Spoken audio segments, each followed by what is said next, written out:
Henry V by William Shakespeare. First, the bad.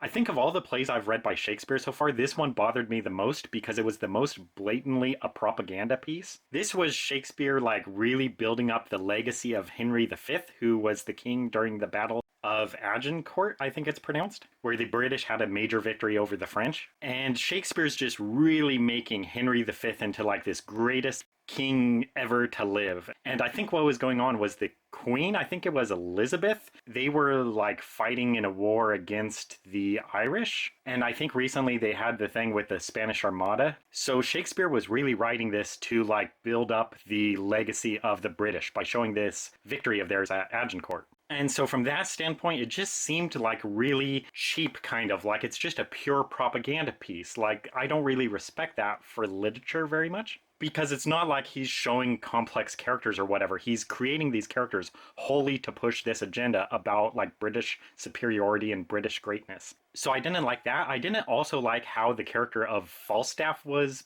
portrayed in this book, because in the first two Henry IV books, Falstaff is a major character, and first off, I didn't really understand that character at all, what made him funny or anything, so that character just didn't work for me, but apparently that character is like highly regarded. A lot of people love Falstaff. And in this book, all that happens is you find out Falstaff died. Like, a couple characters just say like, oh, he's ill, and then the next scene they say like, oh, he died. And in the previous play, Henry IV Part 2, Shakespeare said like in the next play, Falstaff would be in it. And then we get to this next play, and then Shakespeare decides, oh, no, he died. So the whole character arc for that, Shakespeare just decided, I don't want to do that anymore, so he just killed Falstaff off. As far as the good parts about the play, I think it was actually more entertaining than the other Henry IV plays, or even Richard II, I want to say. This play just had a lot more going for it, so it's all building up to the Battle of Agincourt, and then it shows that, and then it shows like the aftermath of that.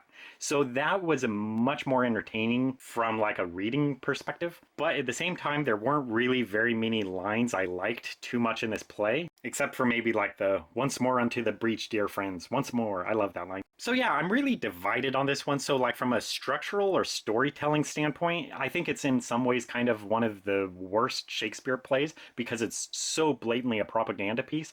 At the same time, it was kind of more interesting because it has that whole backdrop of the Battle of Agincourt. In terms of like the prose, I didn't really see anything that was particularly strong. So for this one, I think I would rate it above the Henry IV plays, but still probably below Richard II, just because there were a couple lines in that play that were just so absolutely beautiful. So yeah, I kind of knocked this one a little bit for the blatant propaganda, but at the same time, I think I enjoyed it more than Henry IV.